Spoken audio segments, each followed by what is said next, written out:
Comics of 100 Years Ago, August 11th, 1924. It's Gasoline Alley by Frank King, and we've got a very, very interesting strip today. Avery is at home, smoking. He does not wear his hat in the house. We can see that he almost has like a monk's bald spot, like he's completely bald on top and has hair all the way around. He is wearing what looks like a cardigan, black slacks, and shoes. We can see an upholstered chair behind him. His wife, Emily, is drying a dish in the kitchen. There is a hood over the stove behind her, and she's got on a spotted dress and an apron. And there seems to be something, a mixing bowl or something sitting on top of the stove. It's a little bit too curved to be a cook pan. In fact, that might not even, I wouldn't even think that was the stove necessarily, except for the hood that's over it. Also, it looks like there is a light switch on the wall between them, and I assume that there was one button for on and one button for off. This is where the interest of it being exactly 100 years ago comes in, is how technology has changed. So, Avery says to Emily, "That was a fine fishing trip with the bunch, Emily. Very reasonable, too." "I had a much-needed rest myself, Avery," says Emily. Now we see Avery just standing by himself. We got the wall fixture. This is probably still gas at this time on the wall. We've got two matching chairs and a round rug. Avery stands with his hands behind his back, smoking. He says, going in Wickers and Walt's car, that way made it very economical for me."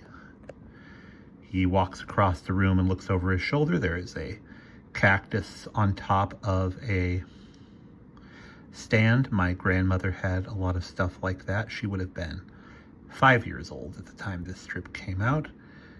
And Avery says, "I did buy gasoline twice. I wasn't going to be a cheapskate. Walt didn't want me to, but I insisted on it. We camped, and that didn't cost much." And now our final panel, and the most interesting to me, there is an ashtray where what looks like a hot iron is set at the bottom of it. It looks like it's in the center of the room, so it looks like it was just snapped together by two pieces of, or three pieces of plywood, which Avery probably built himself.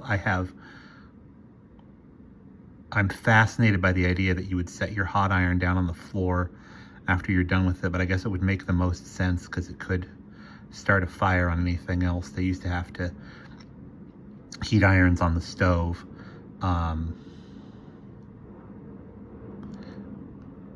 There is what appears to be a clock radio behind Avery, although there's no speaker, so it might just be a interesting shaped clock. There's a painting on the wall behind him. Let's imagine that it is the painting that was in everybody's houses back then, The End of the Trail. And Avery says, as he sifts his cigar into the ashtray, "Of course, if we'd stayed at hotels, I'd have brought home a lot of stationery and soap, but that wouldn't have made up the difference." And there's also a little desk behind Avery with very fancy legs, and there's a drawer and something is set on it at the bottom. So yeah, that's just a glimpse at the world of 1924. Some things carried over. Like I said, it was very common for me to see even exactly this, like a potted cactus in my grandmother's house. People loved the Southwest back then, and it even looks like the pot that this cactus is in was probably bought like on a trip to New Mexico or Arizona or Texas or somewhere that they had visited. And that is the end of that strip.